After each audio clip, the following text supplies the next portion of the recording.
Okay guys, so welcome po sa aking YouTube channel. So ngayon po ay nandito naman tayo sa lugar ng Batangas City, na kung saan ay makikita po natin ang isang pinakamataas na bundok dito po sa Santo Tomas, Batangas. Ito pong tinatawag na Bundok Makiling. Okay, so ipakita natin yung Bundok Makiling. Yan po yung Bundok Makiling dito sa may Santo Tomas, Batangas. Bali ito po yung nakaharap at nasasakupan po ng Santo Tomas, Batangas. So bali doon sa kabila niyan, yung lalawigan naman ng Laguna. So ngayon ay dito tayo naka-base sa may harap ng bayan ng Santo Tomas, Batangas. So ngayon ay ito naman ay susubukan nating maikot yung parte ng ilang paligid nito. Kasi hindi natin kaya nating libutin yung buong area nito sapagkat napakalaki nitong bundok na ito. So subukan natin kung ano yung pwede nating magawa sa pamamagitan ng drone ay iikutin natin yung ibang lugar na ito, nitong gilid ng Bundok Makiling. Kung ano ba yung meron dyan, kung ano ba yung ating makikita dito sa Bundok Makiling na ito. Okay, so palipad tayo para matry na natin kung ano nga ba yung mga meron dito sa loob ng o dito sa ibabaw ng Bundok Makiling.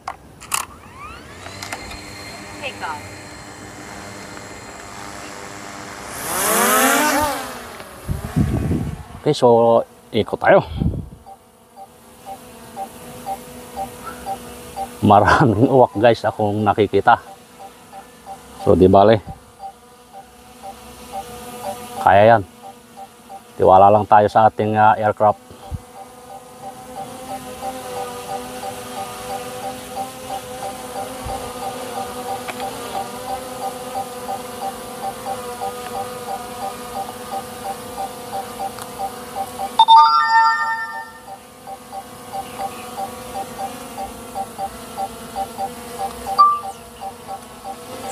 Taas tayo guys.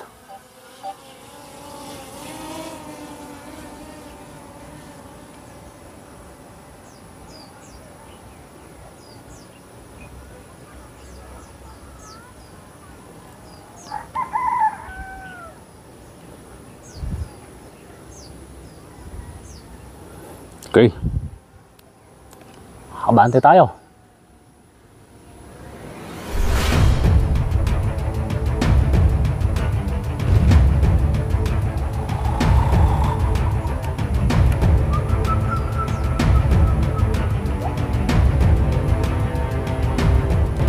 Ano ba mayroon nga dito sa Bundok Makiling na ito?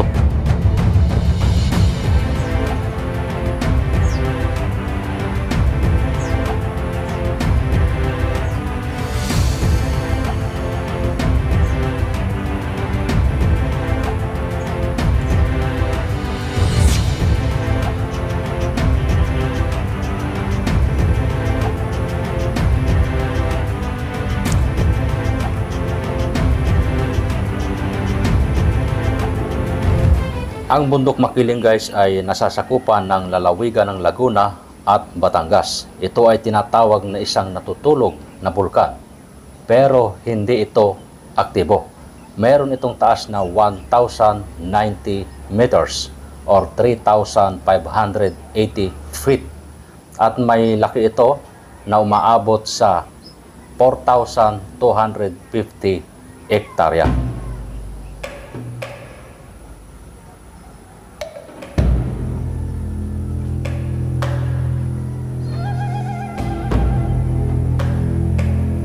Gubat na gubat guys itong Bundok Makiling oh. Napakaraming punong kahoy, napakalalaki ng puno.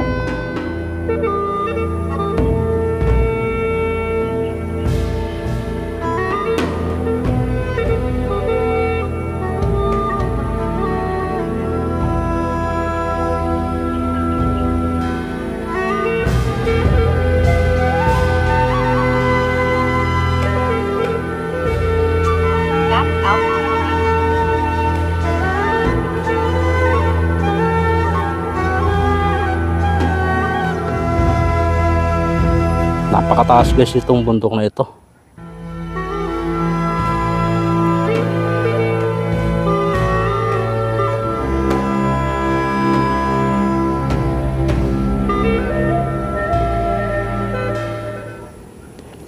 Hindi kayang maabot ito ng drone talaga. So kasi ang minimum ng ang max altitude talaga ng drone na mayroon siya ay 500 meters altitude. So hindi kaya siyang abutin sa ibabaw dahil may kataasan itong bundok na ito.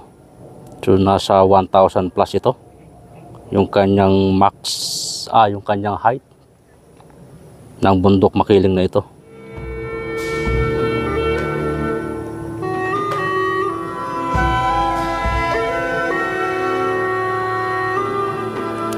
Guys, napakataas ito.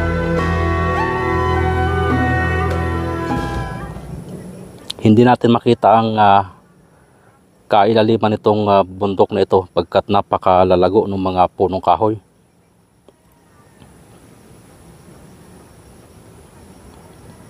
So ganyan lang yung ating makikita pala dito. Dahil sa kapal ng puno, wala tayong makitang lupa. Wow, napakaganda sa lugar nito. Ito yung lugar ng Kalamba.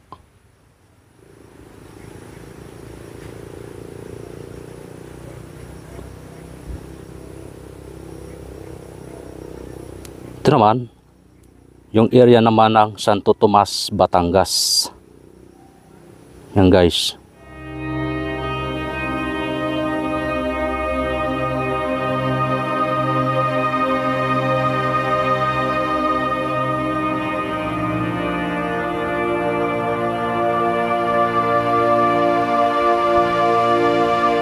Ito ang binabantayan ng diwata na si Maria Makiling ayon sa mga kwento.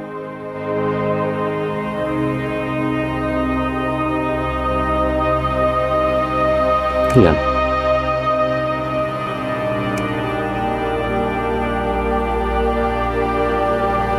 Wow guys.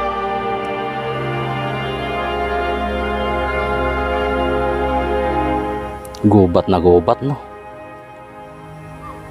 Para tayo nasa pelikula ng Jumanji.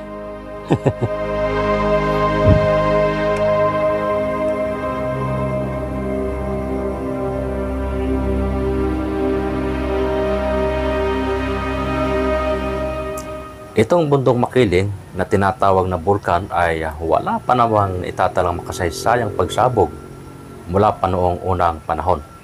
Ngunit ang bulkan na ito ay nakikita pa rin sa pamamagitan ng geothermal features tulad ng mud spring at hot spring. Ano kaya guys ang meron dito sa bundok na ito, no? Ano kaya mga hayop yung mga nabubuhay dito? Siguro meron ditong dinosaur, no?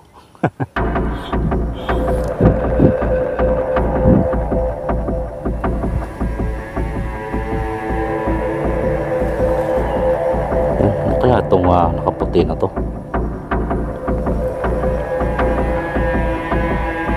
Ikutin lang natin to. Ikutin lang natin.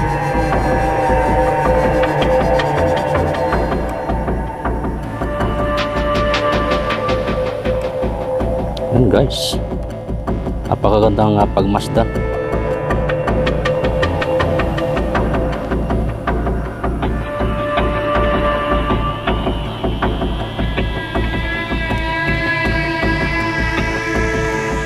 So hindi natin kayang ikutin yung buong area nito sapagkat napakalaki nitong bundok na ito. Halos sa dalawang lalawigan yung nakakasakop dito. Ang lalawigan ng Batangas at lalawigan naman ng Laguna.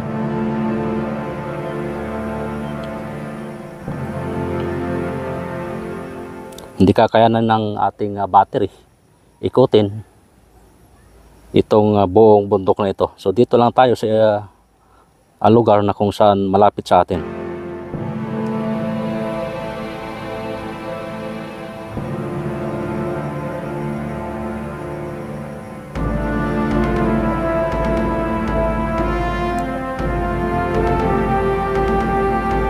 Yan guys, no?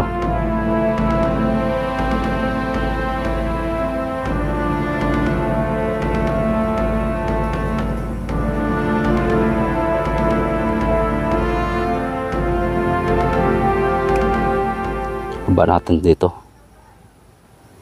Parang ano to, butas oh.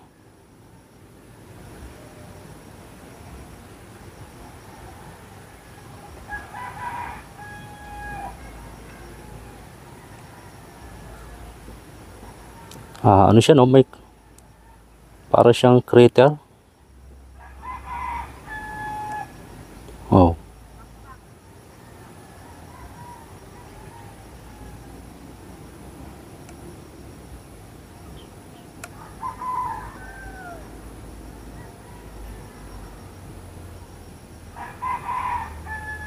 Bangin pala siya oh. Crater nga siya. Maliit na crater.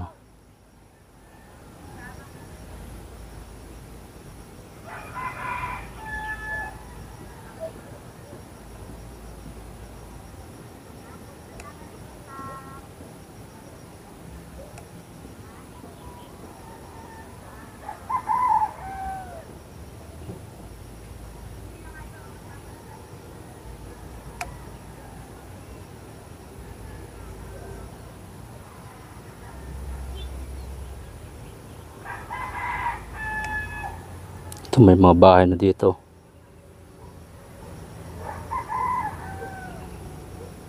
Ano ba to? Na maputi na to. Lapitan nga natin to.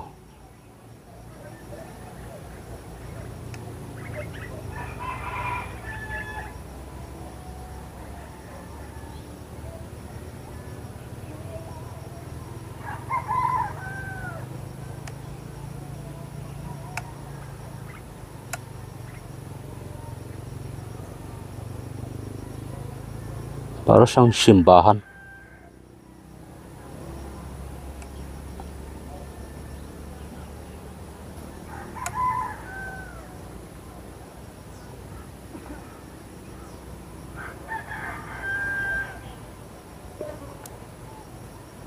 Para siyang ano, yung santo.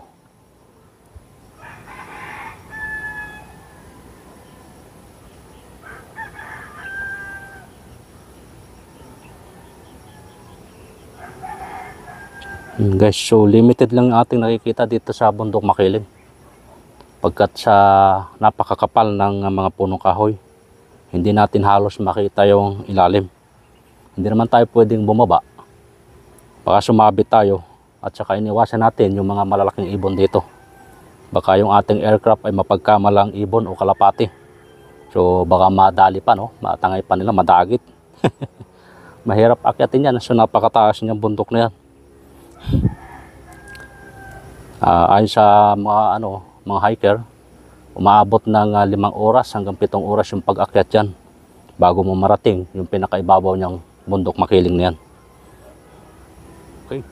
So ito yung paanan ng bundok Makiling. Makikita mo napakaraming mga bahay. Ito naman, itong kalsada na ito na rough road pa. Ito naman yung ginagawang expressway na papunta naman ng Quezon. Ayan guys, so, may planta dito sa baba ng Makiling. Ano kaya ang planta ito? Muusok pa. Hot spring, no?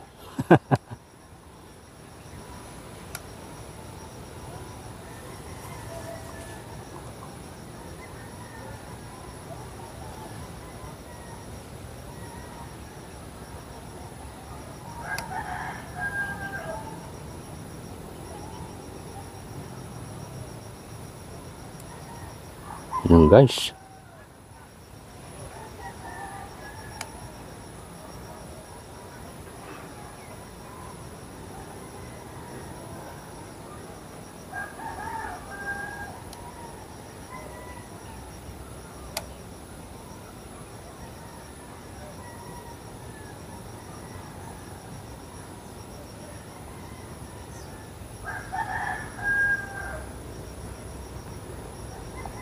Return to home na tayo. At 38% na lang yung ating battery. Baka hindi tayo makabalik.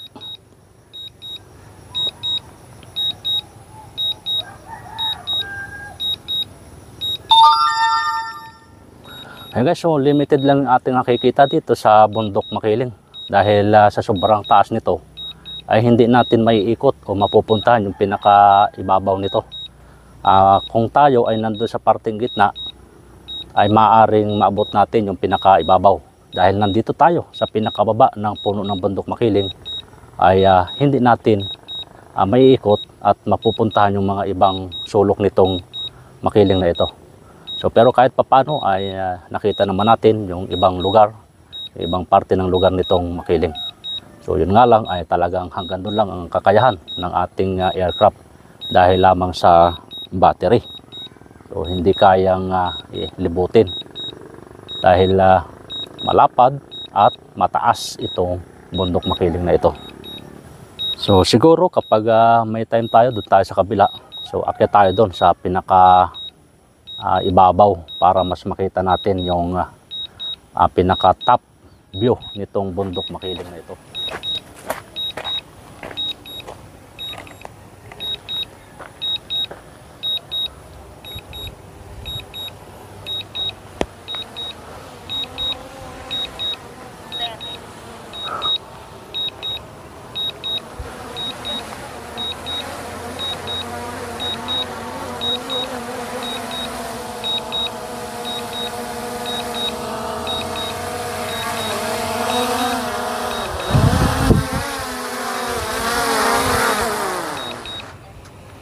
Okay, so nakabalik na yung ating aircraft.